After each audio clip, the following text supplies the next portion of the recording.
Morning students.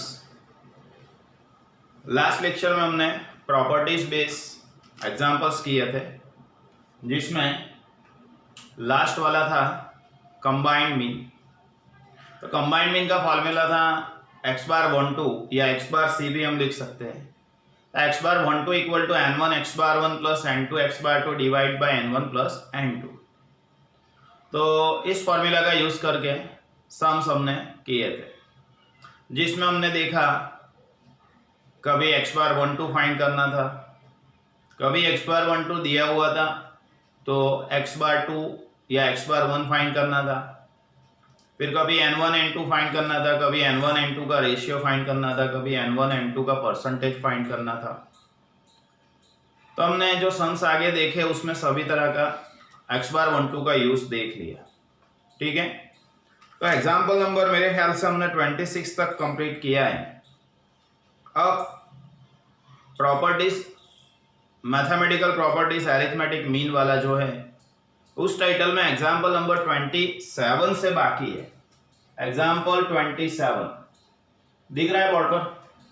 Okay, example 27, N analysis of monthly wages paid to the workers in two firms A and B belonging to the same industry have the following results. Number of wage earners मतलब number of workers, firm A में है 986 और firm B में है 548। Average monthly wages 52.5 and 47.5। Which firm A or B pays out larger amount as monthly wages? Monthly wages ज्यादा कौन सा firm पे कर रहा है, फर्म ए या फर्म बी, हमको डिसाइड करना है।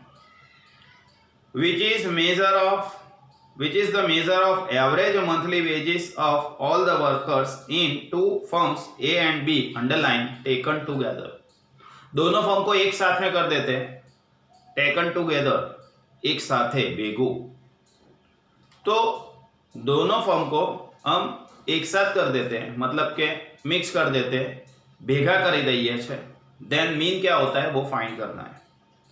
अब सबसे पहले फर्म ए का टाइटल लिखूंगा, तो फर्म ए के अंदर वर्कर्स कितने हैं उसको n1 लिखना है। वर्कर्स 986 और उसका मीन है, मतलब के x बार 1 है 52.5 रुपीज।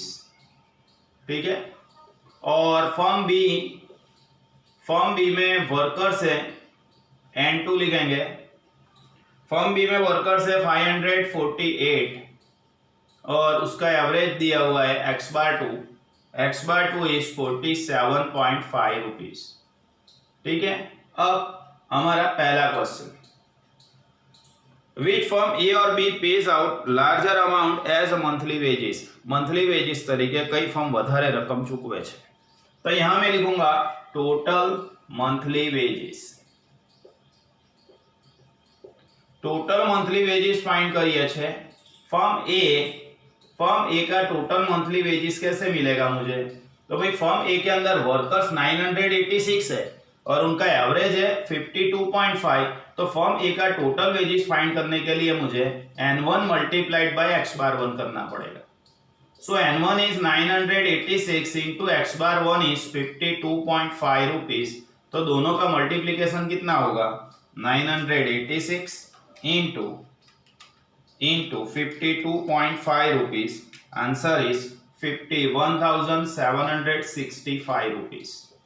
ठीक है, इसी तरह से फर्म बी का टोटल वेजेस फाइंड करेंगे, तो total monthly wages n2 multiplied by x bar 2।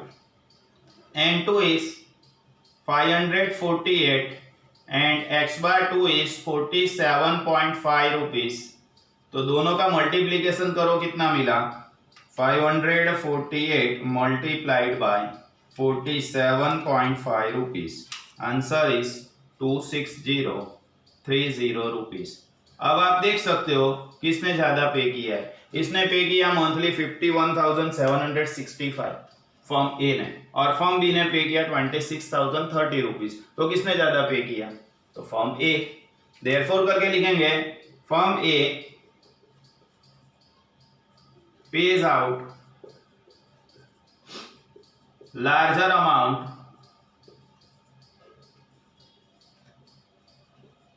as monthly wages. Monthly veggies તરીકે ફર્મ એ વધારે રકમ ચૂકવે છે. ओके, देन सेकंड क्वेश्चन क्या था देखो अंदर पैम्पलेट में. What is the measure of average monthly wages of all workers? All workers मतलब सभी वर्कर्स यानी फर्म ए और फर्म बी दोनों को साथ में कर देंगे तो सभी वर्कर्स का एवरेज कितना मिलता है वो हमको फाइंड करना है. तो यहां लिखेंगे हम average monthly wages of all the workers.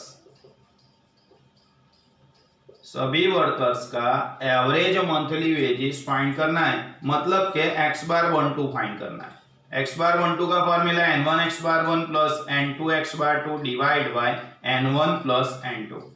अब ऑलरेडी हमने n1 x बार 1 तो कर दिया है, देखो यहां ये रहा n1 x बार 1 किया हुआ है तो डायरेक्टली लिख रहा हूं 51,765 plus n2 x bar 2 is 26,030 rupees divide by n1 plus n2. n1 is 986 plus n2 is 548. so x bar 12 equal to, चलो दोनों का समेशन करो 51,765 plus 26030, दोनों का समेशन हो गया 77,795 डिवाइड बाय ये दोनों का समेशन करो 986 प्लस 548 करो तो मिलेगा 1534. अब x बार 12 कैसे मिलेगा तो डिवाइड करने से मिलेगा. डिवाइड करो 77795 divide by 1534. Answer is 50.71 rupees. 50.71 rupees दिख रहा है, समझन पड़ गई ना. x bar 12 average monthly wages of all the workers, सभी वर्कर्स का एवरेज फाइंड करना है, मतलब x बार 12 फाइंड करना है. Total wages, total monthly wages find करना था. टोटल वेजेस कैसे मिलेगा तो फॉर्म ए में वर्कर्स 986 है और उसका मीन 52.5 है तो दोनों का मल्टीप्लिकेशन किया 51,765. इसी तरह से फॉर्म बी में वर्कर्स 548 और उसका मीन 47.5, दोनों का मल्टीप्लिकेशन किया 26030. दोनों में से ज्यादा किसका है तो इसका है 51,765 વધારે છે, यानी ऐसा लिखा हमने firm A pays out larger amount as monthly wages.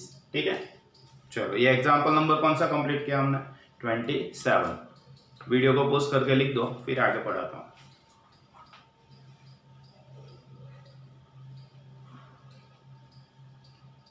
Now example number 28. Example number 28 देखना, अंदर थोड़ा चेंज है. इसके अंदर क्या चेंज है मैं बता रहा हूं. वह हमको दिया था एवरेज मंथली वेजेस, यहाँ पे हमको दिया है एवरेज वेजेस पर डे, मतलब एवरेज डेली वेजेस दिया हुआ है. ऊपर वाले सम में एवरेज मंथली वेजेस दिया हुआ था, यहाँ पे एवरेज डेली वेजेस दिया हुआ है. सर कैसे पता चला, देखो अंदर एवरेज वेज पर डे दिखा, क्वेश्चन के अंदर देखना है. ओके, देखो अंदर हाँ, गिवन द फॉलोइंग रिजल्ट्स, नीचे मुझे परिणामों મળ્યા છે firm A and firm B. सबसे पहले हम लिखेंगे फॉर्म ए. फॉर्म ए, उसके अंदर number of workers that is n1 is 550 and average wage per day that is x bar 1. x bar 1 is 50 rupees per day लिखेंगे, दररोजना 50 रुपया. Understand, पर डे दिया हुआ है.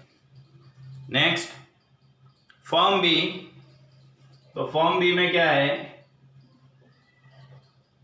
Number of workers N2 is 650 and mean x bar 2 is 45 rupees per day 45 rupees। अब question देखो, पहला question, which firm pays higher average wage। Higher total wage नहीं बोला है, શું કહ્યું છે શબ્દો ખાસ જોજો, which firm pays higher average wage, कौन सा फर्म एवरेज वेज ज्यादा पे कर रहा है, और ये which firm pays higher average wage, कौन सा फर्म एवरेज वेज ज्यादा पे कर रहा है। तो एवरेज वेज तो अभी भी मुझे दिया हुआ है, देखो फर्म ए का एवरेज वेज कितना है 50 रुपीज पर डे, और फर्म बी का एवरेज वेज कितना है 45 रुपीज पर डे। तो कौन ज्यादा पे कर रहा है, सीधा दिख ही रहा है हमको, ये 50 रुपीज दे रहा है हर रोज के, और ये 45 रुपीज हर रोज के दे रहा है। तो हर दिन का ज्यादा कौन पे कर रहा है, तो ये 50 वाला मतलब कौन सा, फर्म ए वाला। समझण पड़े छे मित्रों, पाड़वी पड़से। चलो देखो आंसर 1, क्वेश्चन क्या था फिर से एक बार बता रहा हूं, which firm pays higher average wage, कौन सा फर्म एवरेज वेज ज्यादा पे कर रहा है। तो यहाँ 50 रुपीज था, यहाँ 45 था, एवरेज ज्यादा पे कर रहा है 50 वाला मतलब firm A. Answer 1, firm A pays out higher average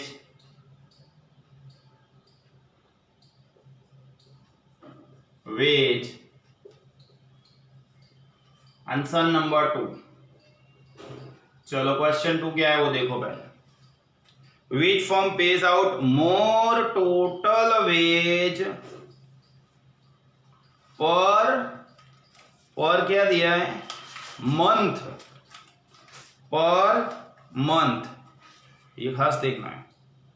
which firm pays out more total wage, total wage कौन ज्यादा पे कर रहा है पर मंथ, बराबर। इसके बाद तो कोई क्वेश्चन नहीं है, देख लो इसमें। अब total wage per month find करने से पहले मुझे फाइंड करना पड़ेगा total wage per day. Sir क्यों ऐसा, ये रहा एवरेज वेज पर क्या दिया था, डे,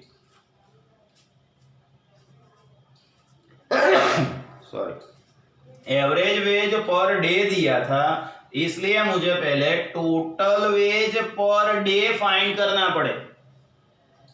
तो टोटल वेज पर डे कैसे मिलेगा, फर्म ए का फाइंड कर रहा हूं, फर्म ए में मिलेगा N1 इंटू एक्स बार 1 करके,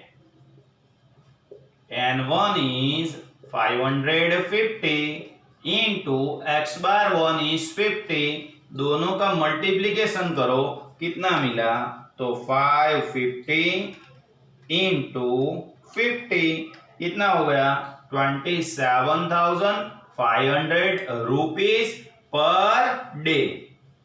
फर्म ए एक दिन में 27,500 रुपए पे कर रहा है एक दिन में। ये हमारा क्वेश्चन नहीं है, हमारा क्वेश्चन क्या है, total wage per month find करना है, लेकिन इससे होके उस पे जाएंगे। देखो फिर आगे फर्म बी, चल फर्म बी का टोटल वेज कैसे मिलेगा, तो N2 x bar 2, N2 is 650 multiplied by x bar 2 is 45, दोनों का मल्टीप्लीकेशन करो, 650 into 45, answer is 29,250 rupees per day. एक दिन का 29,500 रुपया और एक दिन का 27,500 रुपया पे कर रहे। ये फॉर्म ए वाला, ये फॉर्म बी वाला। अब अपना क्वेश्चन कौन सा था, तो अपना क्वेश्चन था वो लिखते हैं हम, टोटल वेज पर मंथ। चलो एक दिन का टोटल वेज फर्म ए का कितना है 27,500। तो मुझे मंथ का टोटल वेज निकालना है, तो किससे मल्टीप्लाई करना पड़ेगा? तो एक मंथ, उसमें डेज कितने होते हैं 30। सर ऐसा कभी 31 होते, कभी 29 होते। कैलकुलेशन का जब करने बैठे हम तो एक महीने के 30 डेज कैलकुलेशन में लेते हैं, याद रखना ये बात। तो टोटल वेज पर मंथ कैसे फाइंड करेंगे? तो फर्म ए, चलो देखो, फर्म ए का टोटल वेज पर डे, एक दिन का टोटल वेज कितना था 27,500, और एक मंथ में 30 डेज होते हैं, तो 27,500 इंटू 30 करो, 8,25,000 rupees per month,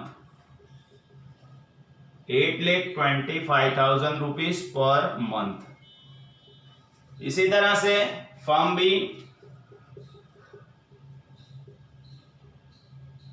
firm B का टोटल वेज, ये रहा फर्म बी का टोटल वेज पर डे कितना था 29,250। ये एक दिन का था, एक महीने का फाइंड करना है तो मल्टीप्लाइड बाय 30 करेंगे। 29,250 इंटू 30 कर दो तो 8,77,500 रुपीज पर मंथ। चलो अब बताओ कौन ज्यादा पे कर रहा है? ये 8,25,000 पे कर रहा है फॉर्म ए, और फॉर्म बी कितना पे कर रहा है 8,77,500 पे कर रहा है। तो कौन ज्यादा पे कर रहा है? Firm B. ठीक है, therefore firm B pays out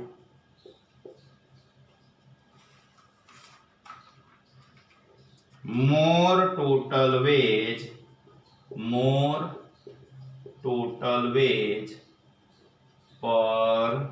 month total wage ज्यादा फर्म बी पे कर रहा है। फिर से देख लो एक बार, N1 550, X bar 150 rupees per day था, फर्म बी वर्कर 650 थे और 45 रुपीज पर डे था। ठीक है, अच्छा पहला आंसर क्वेश्चन क्या था? Which firm pays higher average wage? कौन सा फर्म एवरेज वेज ज्यादा पे कर रहा है? तो यहाँ 50 रुपीज एवरेज था, यहाँ 45 रुपीज एवरेज था, तो एवरेज ज्यादा पे किया फर्म ए ने, तो यहाँ मैंने लिखा firm A pays out higher average wage. अब मेरा क्वेश्चन क्या था? तो दूसरा था more total wage, total wage कौन ज्यादा पे कर रहा है? अब total wage per month find करना था, लेकिन हमको यहाँ एवरेज वेज पर डे दिया हुआ था, तो सबसे पहले हमने फाइंड किया डे था, इसलिए total wage per day find किया। Firm A N1 X bar 1 550 into 50 27,500 rupees. इसी तरह से फॉर्म बी में N2 X bar 2 650 into 45 29,250 rupees per day. Per day की जगह पे मुझे जरूरत है टोटल वेज पर मंथ की, तो जो पर डे मिला उसमें मल्टीप्लाइड बाय 30 कर दो, जो पर डे मिला है मल्टीप्लाइड बाय 30 कर दो तो पर मंथ हो जाएगा। तो फॉर्म ए का इसी तरह से 27,500 इंटू 30 किया और 29,250 इंटू 30 किया। यहाँ 8,25,000, यहाँ 8,77,000। अंडरस्टैंड? किसका ज्यादा हुआ? तो 8,77,500 ज्यादा हुआ, तो यहाँ लिखा firm B pays out more total wage per month. ठीक है, तो आज के लेक्चर के अंदर हमने एग्जाम्पल नंबर 27 और 28 दो सम्स कंप्लीट किए। ये दोनों सम्स मोस्ट इंपॉर्टेंट है, कर देना एक बार। ठीक है, नेक्स्ट लेक्चर के अंदर हम क्वेश्चन नंबर 29 से आगे देखेंगे, 29, 30, 31, 32, फिर उसके बाद ऑब्जेक्टिव्स एमसीक्यू जो कि मोस्ट इंपॉर्टेंट है, ये सेगमेंट नेक्स्ट लेक्चर में हम देखेंगे। ओके, ठीक है, बाय एवरीवन। आज कुछ होमवर्क नहीं है। Bye everyone.